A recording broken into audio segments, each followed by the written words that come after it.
Voilà, bienvenue à chacun dans cette église ici de Charleroi-Marcinelle, à tous les habitués qui se font une joie aussi de se retrouver chaque dimanche parmi nous. Peut-être aussi à toutes les personnes qui viennent pour la première fois dans ce lieu, qui sont peut-être de passage aussi parmi nous, en vacances ou quoi. C'est le Seigneur qui nous invite ce matin dans sa maison. Nous voulons aussi souhaiter la bienvenue à toutes les personnes qui nous retrouvent via les réseaux sociaux, sur Internet, par notre site Média Évangile, qu'ils soient en direct ce matin avec nous ou qu'ils nous prennent en différé de la semaine. Là où ils sont, c'est le Seigneur qui nous rejoint ce matin, qui va nous conduire dans ce culte. Nous lui apportons l'honneur, la joie, la gloire aussi qui lui revient, et nous voulons attendre de lui aussi sa parole, son enseignement, qu'il puisse toucher nos cœurs encore ce matin, par ce qui sera dit, par ce qui sera fait, par les chants, par nos prières, que chacun aussi puisse avoir une part de Jésus ce matin dans son cœur. Voilà, je vous invite à nous mettre debout ce matin pour le premier chant qui s'intitule « En son temps ». C'est un chant qui m'a beaucoup parlé parce que je priais beaucoup pour un sujet dans ma vie et voilà, qui a tardé, mais le Seigneur a été fidèle aussi et il a répondu. Et je pense que beaucoup de personnes aussi se sentent interpellées par ce chant. Il parle à beaucoup de personnes. Le Seigneur tarde quelquefois dans l'accomplissement de ses promesses, de ses réponses, mais il est fidèle et il ne nous lâche jamais. Voilà, en son temps.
Seigneur Jésus, merci pour la joie que tu nous donnes ce matin de pouvoir nous assembler. C'est toi qui nous as précédés ce matin dans ta maison. Tu nous invites pour nous t'apporter ce culte, te rendre la gloire, l'honneur qui t'est dû. Toi, le seul vrai Dieu, Dieu trois fois saint, Père, Fils et Esprit Saint. Merci de nous avoir accompagnés pendant toute cette semaine, d'avoir été à nos côtés, d'avoir veillé sur nous, sur chacun de nous. Tu étais là à nos côtés. Merci pour tes bénédictions, pour ton aide chaque jour. Nous pensons à toutes les personnes aussi qui n'ont pas pu se rassembler comme nous ce matin, venir dans ta maison, pour les raisons que tu connais. La maladie, le grand âge, certaines personnes aussi qui ont pris des congés, qui nous suivent aussi, Seigneur, sur les réseaux sociaux, Seigneur, que tu puisses faire culte aussi avec eux et que tu puisses leur apporter aussi ce dont ils ont besoin, là où ils sont. Le repos, le réconfort, la guérison. Parle à chacun de nos cœurs, Seigneur, ce matin par ta parole. Merci aussi pour la venue ce matin de Joël Atia qui nous apportera ta parole. Que ta bonne main, ton esprit repose aussi sur lui pour qu'il soit une source d'inspiration, d'enseignement pour nous ce matin. Que ta parole puisse pénétrer dans nos cœurs et qu'elle puisse nous apporter ce dont nous avons besoin. Te prions aussi ce matin pour nos enfants qui sont rassemblés dans les sous-sols, les ados, les jeunes, Seigneur, qu'ils entendent aussi ta parole et que ta parole aussi puisse toucher leur cœur dès leur plus jeune âge, qu'ils puissent répondre ainsi à ton appel, qu'ils ne perdent pas de temps, Seigneur, et qu'ils puissent te servir aussi. Nous pensons aussi à toutes les personnes qui n'ont pas la liberté comme nous de pouvoir se rassembler, les églises, des chrétiens dans le monde entier qui souffrent, qui sont persécutés pour leur foi. Seigneur, que tu puisses être à leur côté ce matin et tous les autres jours aussi, les protéger, les garder, les bénir et les fortifier dans leur foi aussi. Nous pensons aussi à notre pasteur, sa famille qui a pris quelques jours de congé. Seigneur, que tu puisses être à leur côté aussi pendant ces quelques jours de repos. Et puis nous te remettons tout ce culte, tout ce qui sera dit, tout ce qui sera fait, que tout soit fait uniquement pour la gloire de ton nom. C'est au nom de Jésus que nous te prions. Amen. Je vous invite à me rejoindre ce matin dans la parole de Dieu, dans la Bible, dans les évangiles, l'évangile de Matthieu. Matthieu au chapitre 6. Nous lirons un court extrait du Sermon sur la montagne. Matthieu chapitre 6 à partir du verset 5. C'est un extrait de Jésus lui-même qui nous enseigne sur la prière. Matthieu chapitre 6 à partir du verset 5. Lorsque vous priez, ne soyez pas comme les hypocrites qui aiment à prier debout dans les synagogues et au coin des rues pour être vus des hommes. Je vous le dis, en vérité, ils reçoivent leur récompense. Mais quand tu pries, entre dans ta chambre, ferme ta porte et prie ton Père qui est là dans le lieu secret. Et ton Père qui voit dans le secret te le rendra. En priant, ne multipliez pas de vaines paroles comme les païens qui s'imaginent qu'à force de paroles, ils seront exaucés. Ne leur ressemblez pas, car votre Père sait de quoi vous avez besoin avant que vous le lui demandiez. Voici donc comment vous devez prier. Notre Père qui est aux cieux, que ton nom soit sanctifié, que ton règne vienne, que ta volonté soit faite sur la terre comme au ciel. Donne-nous aujourd'hui notre pain quotidien, pardonne-nous nos offenses comme nous aussi nous pardonnons à ceux qui nous ont offensés. Ne nous induis pas en tentation, mais délivre-nous du mal. Car c'est à toi qu'appartiennent dans tous les siècles le règne, la puissance et la gloire. Amen. Si vous pardonnez aux hommes leurs offenses, votre Père céleste vous pardonnera aussi. Mais si vous ne pardonnez pas aux hommes, votre Père ne vous pardonnera pas non plus vos offenses. Lorsque vous jeûnez, ne prenez pas un air triste, comme les hypocrites, qui se rendent le visage tout défait pour montrer aux hommes qu'ils jeûnent. Je vous le dis en vérité, ils reçoivent leur récompense. Mais quand tu jeûnes, parfume ta tête, lave ton visage, afin de ne pas montrer aux hommes que tu jeûnes, mais à ton Père qui est là dans le lieu secret. Et ton Père qui voit dans le secret te le rendra. Et puis quelques versets aussi dans le chapitre 7, à partir du verset 24. C'est la fin du sermon sur la montagne, c'est quelques dernières paroles, et il termine par la parabole des deux maisons. C'est pourquoi quiconque entend ces paroles que je dis et les met en pratique sera semblable à un homme prudent qui a bâti sur le roc. La pluie est tombée, les torrents sont venus, les vents ont soufflé, se sont jetés contre cette maison. Elle n'est point tombée parce qu'elle était fondée sur le roc. Mais quiconque entend ces paroles que je dis et ne les met pas en pratique sera semblable à un homme insensé qui a bâti sa maison sur le sable. La pluie est tombée, les torrents sont venus, les vents ont soufflé et ont battu cette maison. Elle est tombée et sa ruine a été grande. » Après que Jésus eut achevé ses discours, la foule fut frappée de sa doctrine, car il enseignait comme ayant autorité et non pas comme les scribes. Voilà, je vous invite à continuer notre culte par deux chants qui remettent Jésus à sa place, Jésus au centre de notre vie, la place de chef qu'il doit occuper, avec deux chants, Jésus soit le centre et puis je reviens au cœur, après quoi nous laisserons la place à Joël Attia pour sa prédication. Je vous invite à vous mettre debout pour chanter.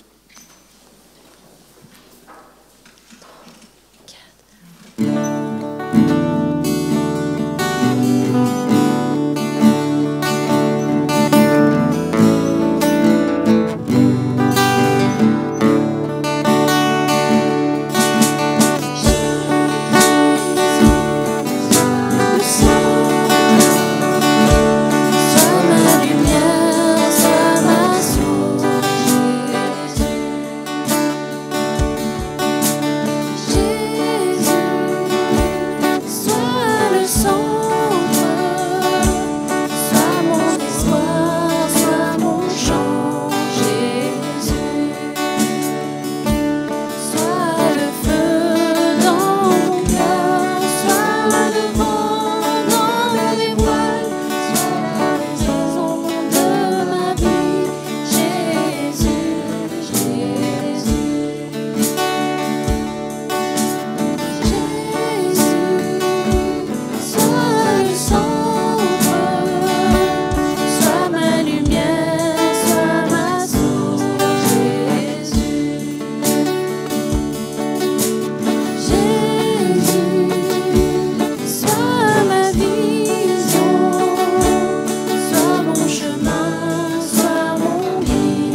Bonjour à chacun et chacune. Qui aurait voulu rester au lit ce matin? Il faut le dire, il y a des fois, on a envie de rester au lit. Alors moi, je viens d'un camp de jeunes où je ne suis pas resté très longtemps au lit tous les jours. Quand vous avez 150 jeunes, en général, si vous ne vous réveillez pas tout seul, c'est qu'il y a un problème. Mais pourquoi est-ce qu'on se lève le matin? Pourquoi est-ce qu'on se lève pour venir au culte? Qu'est-ce qui nous motive? Qu'est-ce qui nous donne envie de venir? Parce qu'on veut voir des copains, des copines, parce qu'on veut peut-être rencontrer le Seigneur, parce qu'on a vécu des échecs et on aimerait bien avoir des réponses, parce qu'on a eu des victoires et on aimerait bien les dire, les raconter. Il y a plein de raisons pour venir à un service pour le Seigneur. Et si ça s'appelle service, c'est que vous êtes aussi là pour participer à ce culte. On ne vient pas simplement pour prendre des choses, on vient pour les déposer, on vient pour les échanger, on vient pour les vivre ensemble. Est-ce que vous avez remarqué comme il est de plus en plus difficile aujourd'hui d'avoir des temps de partage? On a le culte de 10 heures, enfin 10 heures et quelques, jusqu'à 11 heures et presque midi. Mais est-ce qu'il y a d'autres temps dans la semaine où nous pouvons vivre des temps forts, des temps de rencontre, des temps de partage, des temps d'échange, des temps où on peut justement poser les bonnes questions? Et ce matin, j'aimerais vous poser des questions, puisque je suis là et que je serai là encore dimanche prochain. Le message ne sera pas en deux parties tout à fait, mais nous traiterons une première partie quand même d'un sujet et un deuxième sujet qui lui est complémentaire la semaine prochaine. Est-ce que vous avez déjà eu des échecs? Qui a déjà eu des échecs dans sa vie? C'est bon signe, je suis avec des êtres humains. Il est important de faire le constat de nos échecs. On aime bien parler de nos victoires, mais parler de nos échecs, c'est toujours compliqué. Vous savez pourquoi? Parce qu'on cherche toujours à savoir qui est le bouc émissaire. Pourquoi je suis en échec? C'est rarement nous, c'est à cause de l'autre. C'est l'autre qui m'a poussé. J'avais 2 jeunes dans le camp. À un moment, ils ont abandonné. On leur a demandé de rapporter les caisses de vaisselle sale jusqu'à la cuisine et ils les ont laissés en plein milieu du camp des préados. On a 3 camps, on a à peu près 200 sur un centre. Et ils reviennent et je dis, mais comment se fait-il que les affaires sont en plein milieu du centre?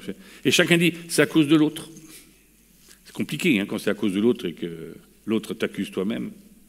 Il y a un moment, la parole de Dieu nous demande d'assumer ce que nous sommes et d'assumer aussi une partie des échecs dont nous sommes les responsables.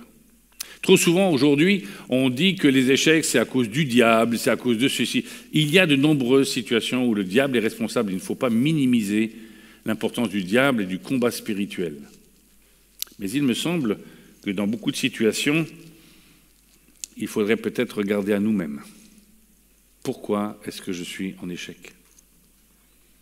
Je vois ici des instituteurs, c'est le stylo qui écrit mal, vous savez bien. Je crois qu'il est important de s'arrêter un temps aujourd'hui avec un texte qui se trouve dans Josué, pour ceux qui cherchent.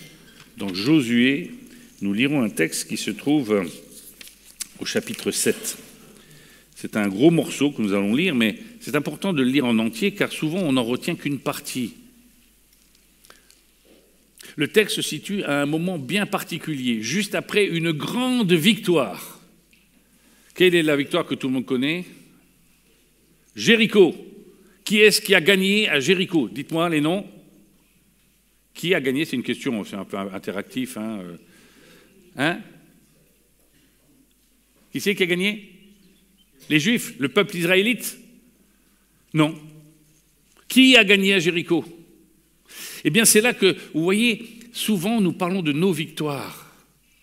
Vous priez le Seigneur pour qu'il vous donne la réussite, qu'il vous donne la sagesse. Et après on dit, j'ai réussi. Qui a réussi? C'est l'Éternel dans nos vies. Tout à l'heure, notre frère Manuel a dit, c'est important de voir quelle est la place du Seigneur dans notre vie. Les victoires que nous demandons à Dieu, ce sont des victoires pour Dieu et par Dieu. Et Dieu nous associe à ces victoires. À Jéricho, c'est la victoire de Dieu. Ça ne peut pas être fait autrement. Que se passe-t-il? Une ville est fortifiée. Alors souvent, on représente Jéricho avec des grosses murailles. Tout le monde voit les grandes murailles. Eh bien, il n'y a pas de muraille à Jéricho, je casse le mythe.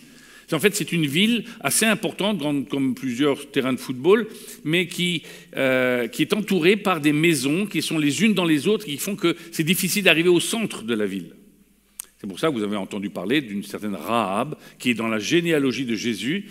Qu'est-ce qu'elle a fait, Rahab? Elle a accueilli les espions israélites dans sa maison, et sa maison était dans les murailles de Jéricho. C'est important de se rendre compte. Cette ville est imprenable, pratiquement. Humainement, elle est imprenable, même avec beaucoup de sagesse et d'intelligence. Mais Dieu demande au peuple israélite de faire quoi? De tourner autour de la ville. Mais pas de tourner de n'importe quelle manière, de tourner en ayant la Torah, en ayant le tabernacle devant eux, en ayant Dieu devant lui. Souvent, dans les grandes batailles, les généraux se mettent à l'arrière. Dieu se met devant. C'est l'Éternel qui combat pour nous. Mais il nous entraîne. Il ne veut pas qu'il ait sa victoire et nous, on vient après la victoire. Il nous entraîne dans sa victoire. Et alors, après avoir fait plusieurs fois le tour de la ville, il se passe quelque chose d'incroyable. Les murs s'écroulent. Il y a eu des fouilles archéologiques qui confirment cela. C'est une ville qui était fortifiée, qui aurait pu tenir longtemps. Il y a du grain. On a retrouvé, quelques milliers d'années plus tard, on a retrouvé ces fortifications écroulées avec du grain à l'intérieur. Tout est vérifiable. La seule chose qu'il faut qu'on se souvienne, c'est que la victoire, c'est la victoire de Dieu, de l'Éternel. Dans vos vies, les victoires sont celles de l'Éternel. Jean-Baptiste, le petit cousin de Jésus, qu'est-ce qu'il dit à un moment? Il pose des questions, il veut savoir si Jésus est vraiment le Messie. Qu'est-ce qu'il dit à ce moment-là quand il le sait? Il faut qu'il croisse et que je diminue. Il faut qu'il croisse et que je diminue. Nous ne pouvons pas vraiment attribuer une place à Dieu dans notre vie, mais nous pouvons lui demander de prendre cette place-là. Et lorsque nous lui disons de prendre cette place-là, lorsque le Seigneur nous permet de le connaître, lorsqu'il s'installe dans nos vies, lorsqu'il devient notre Seigneur et notre Sauveur, ou d'abord notre Sauveur, puis ensuite notre Seigneur, c'est lui qui dirige, et c'est à lui tout l'honneur, toute la puissance, toute la grâce, toute reconnaissance. Même si j'existe encore, ma vie est dédicacée et dédiée à l'Éternel. Si nous oublions un de ces points-là, en lisant la suite de notre texte, nous allons nous retrouver exactement comme les Israélites dans le chapitre 7. Chapitre 6, c'est un peu comme après une grande victoire que vous avez dans vos vies. C'est génial, c'est super, et d'un seul coup, vous prenez un mur. Ça vous est arrivé, après une grande victoire, de vous prendre un mur? Moi, ça m'est arrivé. Et ça m'arrivera certainement encore. Pour quelle raison? Parce qu'à certains moments, je crois que je fais partie de la victoire de l'Éternel. Alors que c'est la victoire que j'ai eue que je dois attribuer d'abord à Dieu et en avoir les bénéfices. Lisons ensemble ce chapitre 7 qui est passionnant. Les Israélites commirent un acte d'infidélité au sujet des biens voués à la destruction. Akan, fils de Carmi, petit-fils de Zabdi et descendant de Zérak, de la tribu de Juda, prit des biens ainsi consacrés, et la colère de l'Éternel s'enflamma contre les Israélites. De Jéricho, Josué envoya des hommes vers Haï, qui est situé près de Beth-Aven, à l'est de Béthel. Il leur dit « Montez, explorez le pays ». Ces hommes montèrent explorer Haï. De retour vers Josué, ils lui dirent « Il est inutile de faire monter tout le peuple à l'attaque. 2000 ou 3000 hommes suffiront pour battre Haï. Ne donne pas cette fatigue à tout le peuple, car eux sont en petit nombre. » Ainsi, 3000 hommes environ se mirent en marche, mais ils prirent la fuite devant les habitants d'Haï. Les habitants d'Haï leur tuèrent environ 36 hommes. Ils les poursuivirent depuis la porte de la ville jusqu'à Shebarim et les battirent à la descente. Le peuple perdit courage, il se liquéfia. Josué déchira ses vêtements et se prosterna jusqu'au soir, le visage contre terre, devant l'arche de l'Éternel. Il était avec les anciens d'Israël. Ils se couvrirent la tête de poussière. Josué dit « Ah, Seigneur éternel, pourquoi as-tu fait passer le Jourdain à ce peuple ? Est-ce que c'est pour nous livrer entre les mains des Amoréens et nous faire mourir ? Si seulement nous avions su rester de l'autre côté du Jourdain. De grâce, Seigneur. Que dirais-je maintenant qu'Israël a pris la fuite devant ses ennemis ? Les Cananéens et tous les habitants du pays la prendront. Ils nous encercleront et feront disparaître notre nom de la terre. Que feras-tu pour ton grand nom ? L'Éternel dit à Josué, « Lève-toi, pourquoi restes-tu ainsi prosterné ? Israël a péché, ils ont violé mon alliance, celle que je leur ai prescrite. Ils ont pris des biens voués à la destruction, ils les ont volés et ont menti. Ils les ont cachés parmi leurs affaires. Ainsi, les Israélites ne peuvent plus résister à leurs ennemis. Ils prendront la fuite devant eux, car ils sont sous une menace de destruction. Je ne serai plus avec vous si vous n'éliminez pas l'objet voué à la destruction du milieu de vous. Lève-toi, consacre le peuple. Tu ordonneras, consacrez-vous pour demain, car voici ce que dit l'Éternel, le Dieu d'Israël. Il y a un objet voué à la destruction au milieu de toi. Israël, tu ne pourras plus résister à tes ennemis jusqu'à ce que vous l'ayez enlevé du milieu de vous. Vous vous approcherez le matin par tribu, et la tribu que désignera l'Éternel s'approchera clan par clan. Le clan que désignera l'Éternel s'approchera famille par famille. Puis la famille que désignera l'Éternel s'approchera homme par homme. Celui qui sera désigné comme ayant pris des biens voués à la destruction sera brûlé au feu, lui et tout ce qui lui appartient, pour avoir violé l'alliance de l'Éternel et commis un acte odieux en Israël. Josué se leva de bon matin et fit approcher par tribu, et la tribu de Juda fut désignée. Il fit approcher dans les clans de Juda, et le clan de Zérak fut désigné. Il fit approcher le clan de Zérak, famille par famille, et Zabdi fut désigné.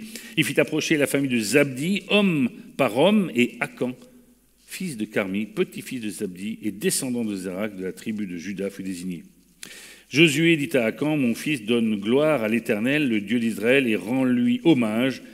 Dis-moi donc ce que tu as fait, ne me le cache pas. » Akan répondit à Josué, « Il est vrai que j'ai péché contre l'Éternel, le Dieu d'Israël, et voici ce que j'ai fait. J'ai vu dans le butin un beau manteau de chinéar, 200 pièces d'argent, et un lingot d'or de près de 600 grammes. J'en ai eu envie. Je les ai pris. Ils sont cachés dans la terre, dans ma tente, et l'argent est dessous. Josué envoya des hommes qui coururent à la tente. Les objets étaient bien cachés dans la tente d'Akan, et l'argent était bien dessous. Ils les prirent dans la tente et les portèrent à Josué et à tous les Israélites et les déposèrent devant l'Éternel. Josué et tout Israël avec lui prirent Akan, fils de Zérak, l'argent, le manteau, le lingot d'or, les filles d'Akan, ses bœufs, ses ânes, ses brebis, sa tente et tout ce qui lui appartenait. Ils les firent monter dans la vallée d'Acor. Josué dit, « Pourquoi as-tu causé notre malheur ? L'Éternel causera ton malheur aujourd'hui. » Et tout Israël lapida Akan. On les brûla au feu, on les lapida, et l'on éleva sur Akan un grand tas de pierres qui subsiste encore aujourd'hui.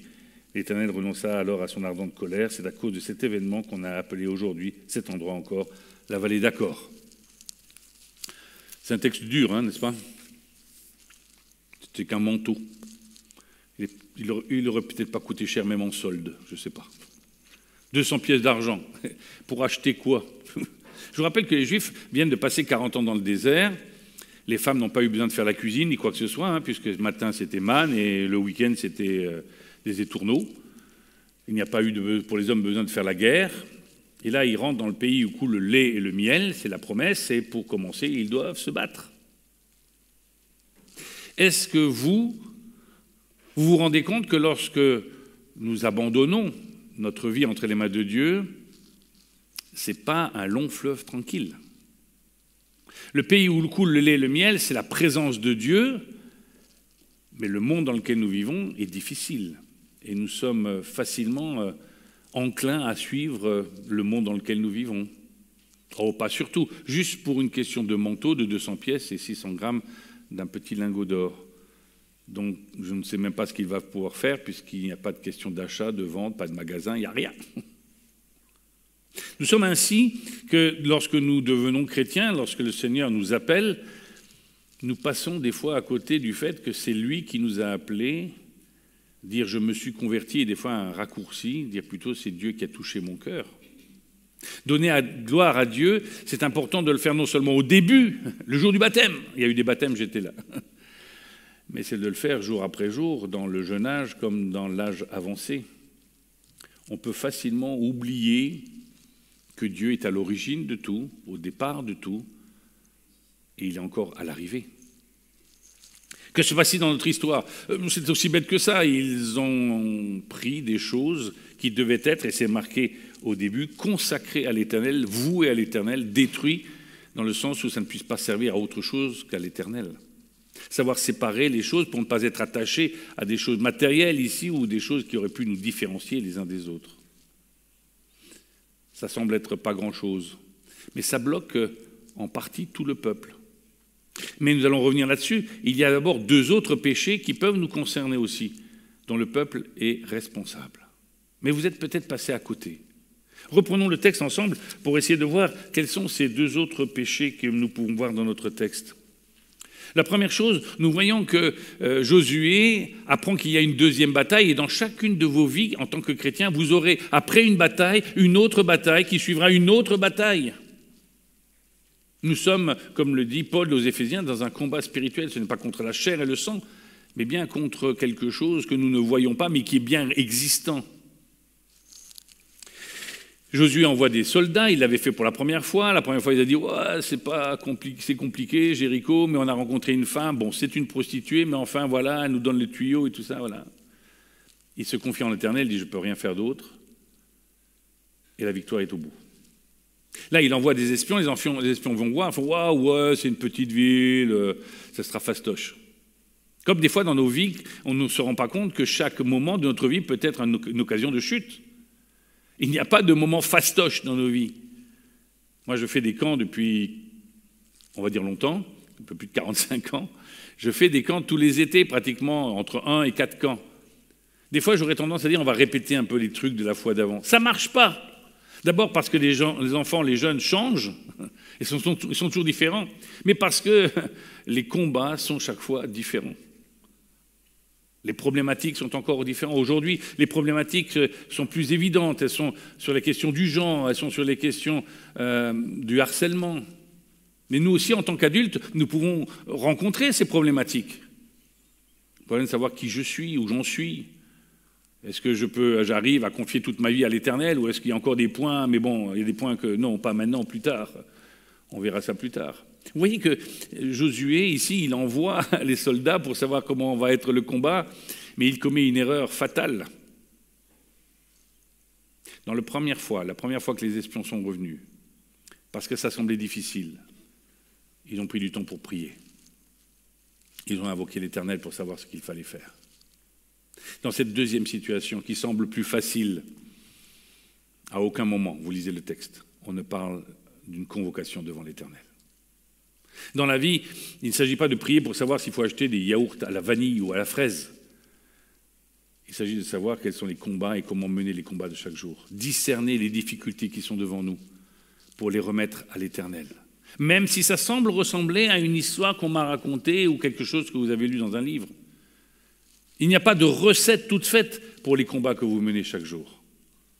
Mais il y a une personne toujours et encore qu'il faut convoquer, qu'il faut écouter et dont il faut avoir les conseils. L'excès de confiance en soi. N'ayez jamais une trop haute opinion de vous-même, mais ayez toujours dans votre cœur la référence que les victoires que vous pouvez remporter, les victoires que vous devez remporter, ce sont les victoires de l'Éternel dans lesquelles il va vous entraîner. Vous ne pouvez apporter rien de plus à l'Éternel. Vous ne pouvez pas lui apporter plus d'argent.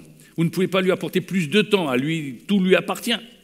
Qu'est-ce que vous pouvez apporter à l'Éternel? Vous savez, la seule chose que vous pouvez apporter à l'Éternel qu'il ne possède pas, c'est l'adoration, la prière. Et il est marqué dans l'Écriture que Dieu veut faire de nous un peuple d'adorateurs. Vous pouvez faire tout ce que vous voulez, avoir toutes les victoires, si vous ne les remettez pas à l'Éternel, si vous ne les rendez pas à l'Éternel, si vous ne rendez pas gloire à l'Éternel, vous passez à côté de la problématique. Et c'est le diable alors qui a la victoire. Car vous avez d'un seul coup, d'une manière ou d'une autre, pris la place de Dieu. J'ai eu la victoire, Seigneur, je te la donne. Et si nous prenions le temps de dire, de temps en temps dans nos vies, Seigneur, tu as la victoire. Merci de m'y avoir fait participer. Est-ce que vous voyez la différence? C'est une question, hein, on n'est pas trop nombreux. Vous voyez la différence entre rendre à Dieu toute la gloire et d'un seul coup lui donner une gloire qui ne nous revient pas. Il y a un deuxième problème dans notre texte. C'est un peu plus grave. Ou c'est un peu moins grave, ça dépend de quel point de vue on se place. Notre ami Josué, quand il apprend qu'ils se sont pris une gamelle, lorsqu'il apprend que la première fois à Jéricho, il y a eu 0 mort, et là c'est 36 morts. Alors vous me direz, 36 sur 2000, sur 3000, c'est pas beaucoup, hein. Mais ça fait quand même 36 familles peut-être endeuillées. Et ça fait 36 personnes qui sont décédées. Josué, qu'est-ce qu'il fait? J'ai fait une bêtise, voilà, j'ai fait une bêtise. Et c'est ce que vous avez lu dans le texte? Est-ce que c'est ce que Josué dit? Est-ce qu'il dit, j'ai fait une bêtise, je me suis trompé? Il dit, Seigneur, si c'est pour se prendre une gamelle, pourquoi est-ce que tu nous as fait passer le Jourdain? Il se met à reprocher des choses à Dieu. Ça vous est arrivé de reprocher des choses à Dieu? Oui, moi ça m'est arrivé. Ça m'est arrivé à différents moments, au moment d'un décès, je dis, Seigneur, pourquoi maintenant? Je t'ai prié, tout allait bien, pourquoi ça ne marche pas? J'explique à Dieu comment il fallait faire. Ou d'autres moments où je peux dire, Seigneur, vraiment là, je me suis senti un peu seul. Hein. Ça vous est arrivé ce genre de situation? Parce que si ça ne vous est jamais arrivé, il faut y réfléchir.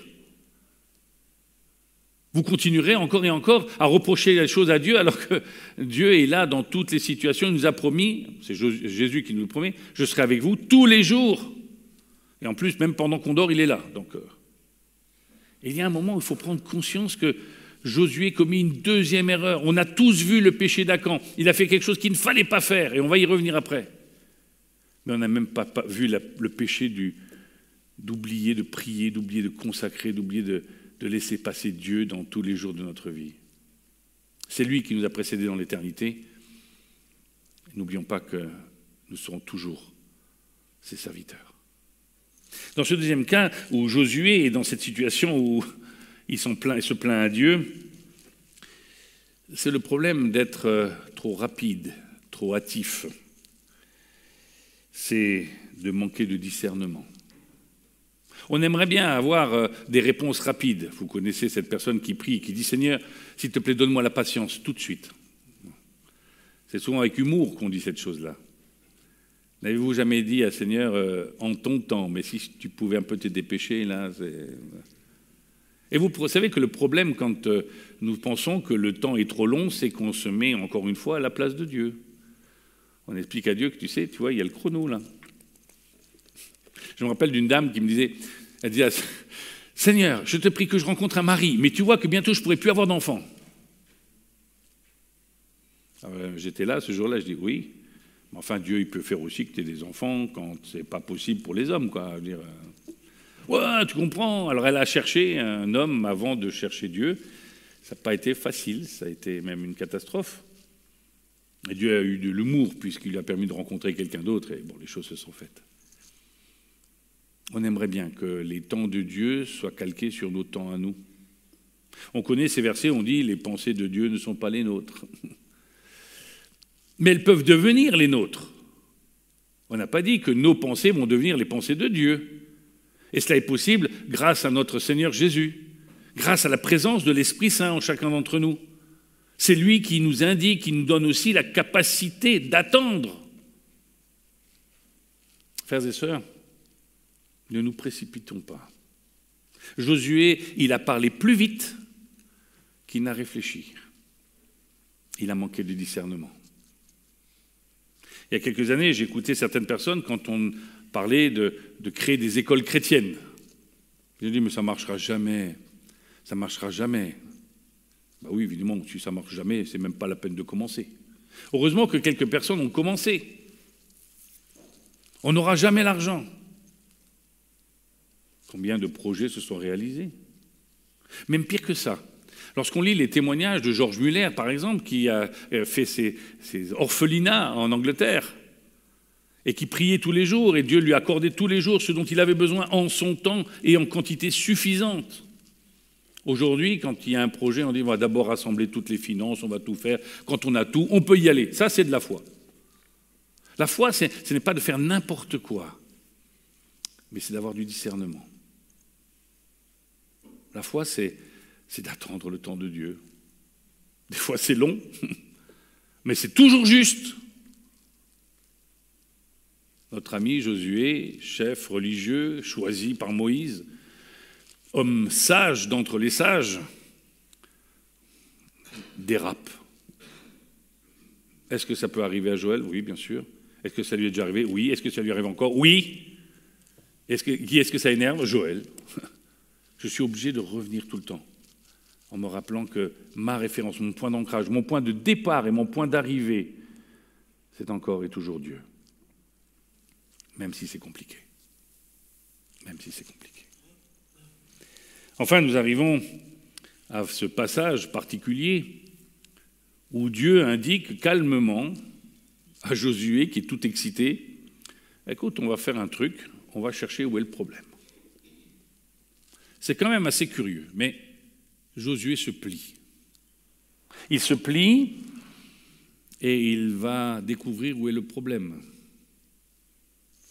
Le problème d'Akan, c'est un problème qui touche petits et grands, de tous les âges. C'est la désobéissance. Beaucoup de gens, quand on leur dit « Pourquoi tu as fait ça ?» Ils disent « Je ne savais pas ». Et quand vous grattez un petit peu, ils savaient, mais enfin, ils n'avaient pas envie de savoir. On est doté d'une certaine, capacité d'Alzheimer dans certains cas. Je n'étais pas au courant. Tu es vraiment sûr de ça? Est-ce que c'est vraiment écrit dans la Bible? Oui, mais il y a des cas, des exceptions. C'est pas grand-chose. C'est vrai, hein? Qui c'est qui est doté d'Alzheimer de temps en temps? On oublie certaines choses de la part du Seigneur. Alors c'est d'autant plus rigolo que si on faisait un concours maintenant, si maintenant je vous dis on va écrire les 10 commandements, je suis sûr qu'en additionnant les 10 commandements de chacun, on arrive entre 30 et 40 commandements. Parce que chacun, on a, ouais, ça pourrait être un commandement, tu n'utiliseras pas ton portable pendant le culte. Non, voilà. Non mais, je veux dire, on va inventer, approximativement, on connaît les 10 commandements. On les connaît, on les retrouve, mais on ne les met pas dans l'ordre. Dans le sens où on est désobéissant. C'est dur de dire qu'on est désobéissant, parce qu'on aime bien le dire aux enfants, on aime le dire à ceux qui sont en dessous, mais on n'aime même pas se l'attribuer à soi-même. Mais Dieu est si bon que il nous dit aujourd'hui, quand Yeshua, quand Jésus, quand nous avons le pardon pour notre désobéissance. Ce n'est pas un blanc-seing pour dire « tu peux continuer ». C'est juste pour dire que je sais que tu restes humain. Tu rentres en terre promise en devenant mon fils, ma fille. Mais il y a des combats. Et rappelle-toi que tous les combats, je les mène devant toi. Tu ne me fais pas un terrain pour me monter un culte. Tu ne fais pas du travail pour pouvoir me laisser de la place. Je passe devant pour te faire de la place pour que tu puisses trouver ta pleine mesure. C'est pas simple de venir au culte, c'est pas simple de venir à l'étude biblique, c'est pas simple de venir à la réunion de prière quand tu sais que tu t'es planté, quand tu as désobéi. J'ai même, en tant que pasteur, souvent entendu « je reviendrai à l'église quand ça ira mieux, je ne verrai plus jamais la personne ». On ne revient pas à Dieu quand ça va mieux, on revient à Dieu quand on sait qu'on a besoin de Dieu, dans toute forme de désobéissance. Un manteau de chinéard, ok, pour en faire quoi? Puis en plus l'enterrer dans le sable, il va être abîmé le sable. Je souris, mais ne sommes-nous pas des fois comme Akan? La solution est radicale. La solution est radicale. Tout ce qui est dans la possession de la famille d'Akan, Akan et sa famille incluses, vont disparaître. C'est dur. Alors, je n'ai pas le temps maintenant d'expliquer pourquoi c'est juste, dans les moindres détails, mais je vais juste vous donner un des petits mots. Qu'est-ce qui vous embête le plus dans vos vies? Les détails qui restent comme des scories de votre ancienne vie, des choses qui vous collent à la peau et que vous ne voudriez surtout pas que, grâce à mon don de double vue, je puisse voir dans vos cerveaux. Je vous rassure, c'est une blague. Mais est-ce qu'il y a des choses dans vos vies que vous aimeriez vous débarrasser, mais qui sont toujours là? Vous savez que vous devez vous en débarrasser, mais c'est dur. Est-ce que ce sont ces choses-là qui sont les plus difficiles pour avancer dans la vie chrétienne? Ou est-ce que ce sont les choses bien grosses, bien grandes, que tout le monde peut remarquer chez vous? Si Dieu demande à ce que Achan soit éliminé, c'est parce que ce sont ces choses qui sont enterrées dans notre tente, dans notre maison, dans nos vies, qui sont là, bien profondes. Personne ne sait qu'elles sont là. Mais c'est un poison. Toutes ces histoires de famille, toutes ces choses qui nous tirent vers le bas, qui semblent être une richesse, qui semblent être un plus, peut-être des points que vous pouvez marquer dans certaines situations. Toutes ces choses-là, il faut les abandonner. Quelques années, j'ai eu le privilège de prendre le thé avec la cousine de la reine d'Angleterre. Rien que ça. Pour la petite anecdote, c'était amusant puisqu'elle m'avait croisé dans un culte et elle voulait que je lui indique quelque chose pour sa famille, une église en France, c'est rigolo. Et je suis allé la voir et on ne savait pas comment on devait l'appeler. Et alors que j'étais en chemin pour aller la voir, ma femme m'avait dit « Tu mets ton plus beau short ». En vacances, je pars en short, moi, donc aller voir la cousine en short, c'est pas... Alors j'ai mis un short quand même propre, je vous rassure.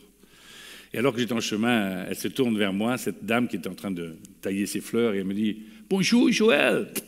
Bonjour Caroline, on y est, autant être proche. Et elle me dit qu'elle est ma sœur, qu'elle voudrait vraiment que sa vie soit en ordre devant le Seigneur, que toutes les choses... Elle avait à peu près le même âge que la reine d'Angleterre. Elle est toujours vivante, elle, mais à peu près le même âge. Et ce qui est un truc qui est amusant, c'est qu'à un moment, on découvre, j'étais avec un monsieur qui connaît toutes les histoires d'occultisme, tout ça, et à un moment, on met le point sur une question. Et la dame, elle dit, si ça, c'est un problème, je m'en rends compte. Je veux qu'aujourd'hui, cette chose qui était une chose de valeur, qui était un obstacle dans sa vie, alors je veux qu'on la détruise. Et c'est à la masse que j'ai détruit cette chose précieuse qu'elle avait chez elle depuis des années. Parce qu'elle s'est rendue compte dans son vieil âge qu'il y avait des choses qu'il fallait encore enlever. Alors vous, nous, moi, est-ce que j'ai des choses à briser? Oui, mais seulement avec la prière, avec la confiance en Dieu, avec le discernement. Et après, il faut que j'obéisse. Et ça, c'est notre part. Est-ce que je veux obéir à Dieu? Jean 14, verset 27. Ça va? Vous êtes toujours là? Vous n'êtes pas perdu?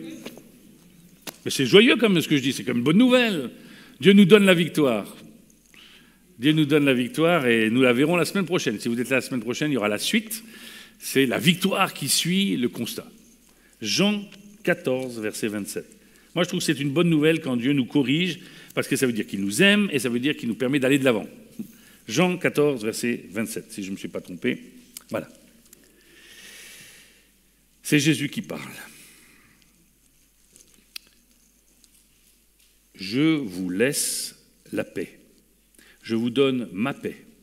Je ne vous la donne pas comme le monde donne, que votre cœur ne se trouble pas et ne se laisse pas effrayer. Je m'arrête là. Je répète, je vous laisse la paix. Je vous donne ma paix. Je ne vous la donne pas comme le monde donne, que votre cœur ne se trouble pas et ne se laisse pas effrayer. Souvent, on souhaite la paix à quelqu'un. Je me suis rendu compte que la paix, on peut la trouver plus ou moins. C'est un passage furtif entre deux équilibres, la paix. Mais la paix de Dieu, c'est autre chose. Jésus ne dit pas « je vous donne la paix en général », il dit « je vous donne ma paix ». Ma prière pour chacun d'entre vous, c'est que vous puissiez recevoir la paix de Dieu, que vous puissiez la vivre. Parce que lorsque nous vivons en paix avec Dieu, alors nous avons le temps de prier. Parce que la paix, c'est la confiance. J'ai le temps de prier, j'ai le temps de me confier en l'Éternel, j'ai le temps d'écouter, et après, j'ai envie d'agir positivement, et non pas envie de désobéir. Que le Seigneur nous aide les uns et les autres à avancer. Selon ce texte aussi que Jésus donne dans le verset 25 du chapitre 14 du livre de Luc, Luc 14, verset 25, 26 même, « Si quelqu'un vient à moi, qu'il fasse ce qu'il veut, qu'il m'appelle quand il a besoin, C'est ça qui est marqué dans le texte. Si quelqu'un vient à moi sans me préférer à son père, sa mère, sa femme, ses enfants, ses frères, ses sœurs, et même à sa propre vie, il ne peut être mon disciple. Celui qui ne porte pas sa croix et ne me suit pas ne peut pas être mon disciple. C'est le résumé. Nous suivons Jésus-Christ, et ce n'est pas lui qui nous suit dans nos pérégrinations. Nous obéissons à Dieu. Préférer Dieu plutôt que même nos plus chers, cela ne veut pas dire qu'il ne faut pas aimer nos plus chers. Il faut juste remettre de l'ordre dans nos vies. Dieu, Messire Dieu, servi en premier, disait Jeanne d'Arc, et si nous pouvions le dire les uns les autres au quotidien. Et alors vous verrez, tout le reste vous sera donné en plus. C'est encore une parole de Jésus. Nous pourrons prier? Alors prions. Seigneur, merci parce que lorsque tu soulignes les problèmes, tu donnes aussi les solutions. Merci parce que tu nous as promis d'être avec nous et cela n'est pas un vain mot. Ce n'est pas difficile d'être avec toi, c'est toi qui dois avoir bien du mal d'être avec nous dans bien des situations.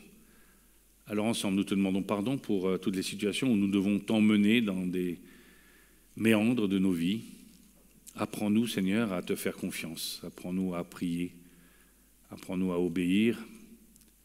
Apprends-nous à te suivre. Apprends-nous à t'écouter. Et par-dessus tout, Seigneur, nous voulons te dire merci pour tes victoires dans nos vies. Et merci de nous associer à toutes ces victoires. Dans le beau nom de Jésus-Christ. Amen. À la semaine prochaine.